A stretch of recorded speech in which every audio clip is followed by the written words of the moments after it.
Hola, Fan Formula! I hope you've all recovered from a dramatic Formula One weekend. I had no idea we're in the middle of a courtroom drama. At first, I'd like to start with saying that I hope everyone who was involved with the fire at Williams is okay. The scenes down at Williams yesterday were just horrific, and it was a terrible way to end such a fantastic weekend for the team. It was amazing to see such bravery from everyone to put the fire out, and to the guys that got taken to the medical centre. I hope you will make a speedy recovery and look forward to seeing you in Monaco in 2 weeks' time. So, on a lighter note, let's get started with this week's Fan Formula questions. Right, question one. Where do I start with this one? Right, I think excluding Lewis from qualifying was very steep. I thought it would be a 10 place grid penalty or scratching Lewis's quickest qualifying time from the session.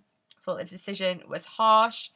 At the end of the day, McLaren could have prevented this from happening. How long have they been in the sport? They should know the rules and regulations inside out, back to front.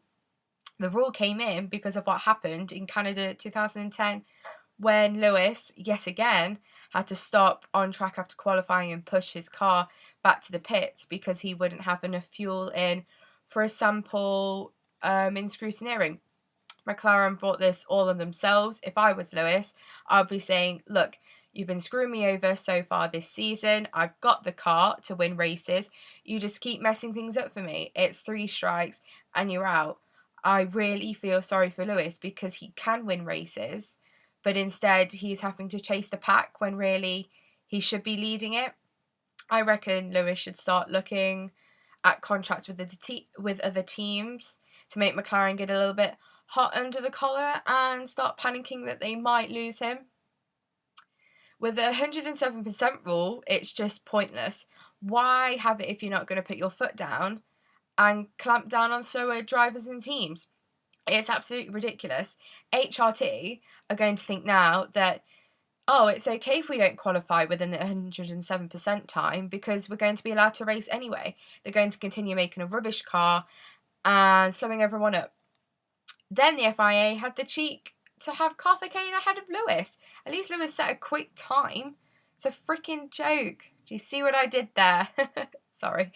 The FIA, if you are watching, either get rid of the 107% rule altogether, be firmer on the regulation.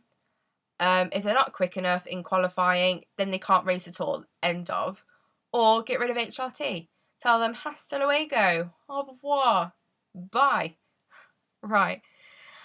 Got that one out of the way. Let's go on to question number 2. Question suggestion from Squiffany. Who was the fault in the Schumi-Senna crash? It's hard because I think both of them were in the wrong. Schumacher has better speed, better DRS, better KERS than Williams, so it shouldn't have been a problem to pass him. And why was he going to pass him on the outside into turn 1? Surely it would have been easier to pass on to the inside of turn 1 on the racing line.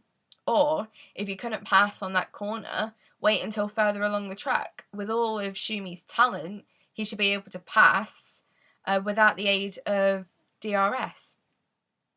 I thought Bruno was at fault because he braked far too early into the corner. He would have known Michael was behind him. He would have seen him in his mirrors, and he would have been told over the radio that he was right behind him.